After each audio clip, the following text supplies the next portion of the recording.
नमस्कार, स्वागत है आपका द न्यूज पर। मैं हूं आपके साथ शेरन। चुनाव प्रचार के दौरान प्रधानमंत्री नरेंद्र मोदी ने लूटा जनता का दिल, या फिर हम कहें कि प्रधानमंत्री नरेंद्र मोदी की एक बात को लेकर जनता सोशल मीडिया से लेकर कर्नाटक में हो गई मुरीद। जी हां, पहले चरण की वोटिंग हो चुकी है और अब दूसरे चरण की वोटिंग को लेकर प्रधानमंत्री नरेंद्र मोदी लगातार एक्टिव दिखाई दे रहे हैं और आज प्रधानमंत्री नरेंद्र मोदी पहुंचे कर्नाटका और यहीं पर प्रधानमंत्री ने भरे मंच पर छुए एक कार्यकर्ता के पैर और इसी वीडियो क्लिप को जो है वो सोशल मीडिया पर जनता डाल रही है और ये कह रही है कि आज तक प्रधानमंत्री नरेंद्र मोदी जैसा प्रधानमंत्री कोई नहीं हुआ। जिस तरीके से प्रधानमंत्री नरेंद्र मोदी ने जो है एक कार्यकर्ता के पैर छुए हैं और इससे हम देख सकते हैं कि प्रधानमंत्री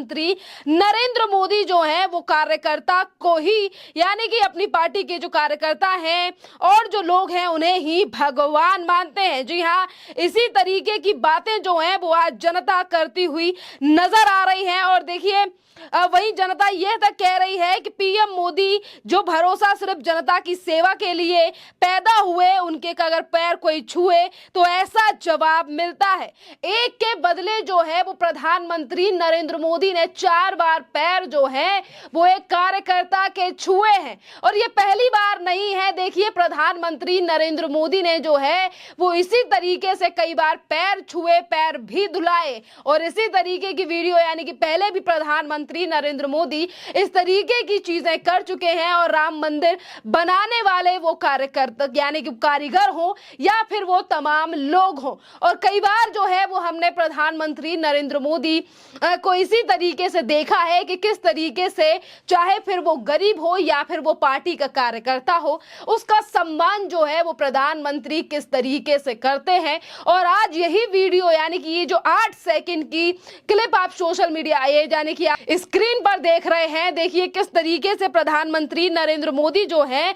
एक बार अपने पैर छुए, यानी कि प्रधानमंत्री नरेंद्र मोदी के जिस कार्यकर्ता ने सिर्फ एक बार पैर छुए, वहीं पर प्रधानमंत्री नरेंद्र मोदी ने जो है वो 4 बार उस कार्यकर्ता के पैर छुए हैं और यही जो है वो भारतीय संस्कृति है। और लगातार जनता इसी वीडियो को शेयर करते हुए प्रधानमंत्री नरेंद्र मोदी की तारीफ कर रहे हैं कि आज भी प्रधानमंत्री नरेंद्र मोदी अपने ही देश की विरासत हो या फिर संस्कृति हो, इन तमाम चीजों को एक साथ लेकर चल रहे हैं। आज जनता इसी तरीके की बातें प्रधानमंत्री नरेंद्र मोदी की इस वीडियो को लेकर करती हुई नजर आ रही है। देखिए, अगर हम बात करें चुनाव प्रचार की तो इन दिनों लगातार चुनाव प्रचार जो है वो तेज हो चुका है। लोकसभा के चुनावों की पहले चरण की वोटिंग जो है वो कल समाप्त हो चुकी है और अब अगले चरण में वोटिंग 26 तारीख यानी कि 26 अप्रैल को होनी है, जहां लगातार तमाम विपक्ष के नेता और तमाम जो लोग हैं आज वो सनातनी संस्कृति की भी बात करते हैं और तमाम चीजें कर रहे हैं। वहीं दूसरी तरफ प्रधानमंत्री नरेंद्र मोदी किस तरीके से अपनी ही संस्कृति को दर्शा रहे हैं, आज ये प्रधानमंत्री नरेंद्र मोदी के कहीं पर भी देखा जा सकता है। जिस तरीके से चाहे फिर वो रैली हो या रोड शो हो या फिर आज ये जनसभा हो जो कि कर्नाटका में थी, जहां प्रधानमंत्री नरेंद्र मोदी ने एक कार्यकर्ता के पैर छुए हैं। खैर, अगर हम बात लोकसभा चुनाव की कर रहे हैं तो एक तरफ प्रधानमंत्री नरेंद्र मोदी की तारीफ, तो वहीं दूसरी तरफ ये चुनाव जो है वो काफी ज्यादा इंटरेस्टेड होता हुआ नजर आ रहा है, क्योंकि इंडी गठबंधन लगातार इस बात पर जोर दे रहा है कि इस बार सत्ता से जो है वो प्रधानमंत्री नरेंद्र मोदी की विदाई होने वाली है और इसी के लिए इंडी गठबंधन भी लगातार रैलियां, जनसभाएं जो है वो उनके द्वारा की जा रही है। पर आज देखिए, जहां एक तरफ राहुल गांधी जो है वो भी भागलपुर में मौजूद थे, जिन्होंने मोदी सरकार को लेकर तमाम बड़ी बातें कही। उन्होंने कहा मोदी सरकार ने कोई वादे पूरे नहीं किए, हम इन लोगों के द्वारा लाई गई अग्निवीर योजना जो है वो उसे उखाड़ फेंकेंगे। पर इसी के साथ अगर हम बिहार की बात करें तो बिहार के मुख्यमंत्री ने जो है वो भी, यानी कि निशाना साधा है लालू यादव और पूरे विपक्ष के ऊपर। जी हाँ, पिछले ही दिनों यानी कि पिछले ही महीनों जो है वो एनडीए में शामिल हुए नीतीश नीतीश कुमार भी इन दिनों चुनाव प्रचार में काफी ज्यादा एक्टिव नजर आ रहे हैं और पूर्णिया में अपनी एक रैली के दौरान जो है यानी कि चुनाव प्रचार के दौरान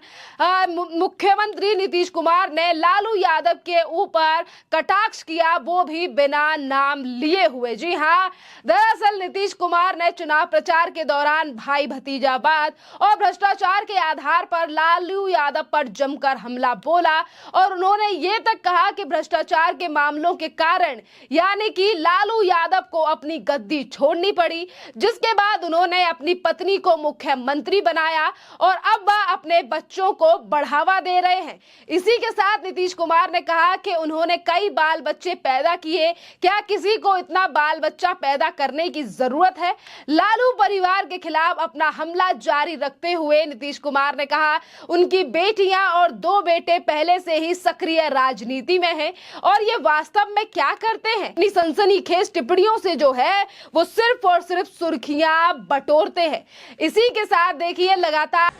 तो ये हालत था पहले, लेकिन आजकल जब क्लेम करते हैं हट गए तब बीबी को बना दिया, अब आजकल बाल बच्चा को अब पैदा तो बहुत कर दिया, इतना ज्यादा पैदा करना चाहिए किसी को बाल बच्चा, लेकिन उतना किया और उसी में कई गो बेटी को 2 गो बेटा को सबको लगा करके। अब आप समझ लीजिए कि ये लोग क्या करते हैं, कहीं कहीं कुछ बोलते रहते हैं तो कहीं पुरानी बात को भूल जाते हैं, इसलिए हम सब जगह आपको बता देना चाहते हैं कि कोई काम नहीं होता था और कितना ज्यादा होता था जी, कोई बाहर नहीं निकलता था, आने जाने का रास्ता नहीं था, पढ़ाई नहीं था, कोई इंतजाम कहीं पर नहीं था, इलाज तक नहीं होता था, क्या हालत था। आरजेडी पर जो है वो जेडीयू लगातार बिहार में जो है वो हमलावर दिखाई दे रही है, क्योंकि देखिए एनडीए का हिस्सा बन चुकी है। अब जेडीयू और जेडीयू बीजेपी के साथ मिलकर चुनाव लड़ रही है, जाहिर सी बात है एनडीए का हिस्सा है और इन दिनों नीतीश कुमार भी बिहार की लोकसभा सीटों को लेकर लगातार सक्रिय है। एक तरफ नीतीश कुमार ने लालू यादव के परिवारवाद पर हमला बोला है तो वहीं दूसरी तरफ जेडीयू के प्रवक्ता यानी कि परिमल कुमार ने भी भाई भतीजावाद और भ्रष्टाचार के लिए आरजेडी की आलोचना की। उन्होंने दावा किया कि दोनों बुराइयां आरजेडी का पर्याय बन गई हैं। उन्होंने कहा कि आरजेडी भारतीय लोकतंत्र के लिए स्पष्ट खतरा है और इसी के साथ जेडीयू के जो प्रवक्ता है उन्होंने ये तक दावा किया कि परिवार के सदस्यों को स्थापित करना स्पष्ट रूप से भारतीय लोकतंत्र के मूल्यों के खिलाफ है। जहां एक तरफ आरजेडी और तमाम लोग ये समझ रहे हैं कि देखिए एक तरफ जो परिवारवाद को लेकर आगे चलने वाली पार्टियां हैं, जिस पर आज जेडीयू भी कह रही है कि परिवारवाद के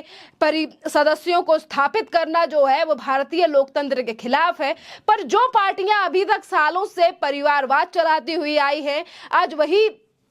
पार्टियां ये कह रही है कि हम लोकतंत्र को बचाने की लड़ाई लड़ रहे हैं और अगर मोदी सरकार फिर एक बार सत्ता में वापस आती है तो कहीं ना कहीं देश में जो है वो लोकतंत्र की हत्या हो जाएगी या फिर लोकतंत्र को बदल दिया जाएगा। जी हाँ, ये पूरा विपक्ष ही नहीं बल्कि राहुल गांधी भी कई बार अपनी रैलियों के दौरान ये तमाम चीजें कहते हुए नजर आए हैं। पर अब देखना अहम रहेगा कि एक तरफ विपक्ष लगातार इस बात पे जोर दे रहा है कि प्रधानमंत्री नरेंद्र मोदी बदल देंगे संविधान, तो 4 तारीख को आने वाले आंकड़े आखिरकार क्या कहने वाले हैं, जिस पर बीजेपी और उनके नेता पहले से ही कह रहे हैं कि 400 पार, तो वहीं दूसरी तरफ विपक्ष कह रहा है कि इस बार पलटने वाला है माहौल। खैर, इस पूरे मामले पर आप लोगों की जो भी राय हो आप हमें कमेंट कर जरूर बताइए। धन्यवाद।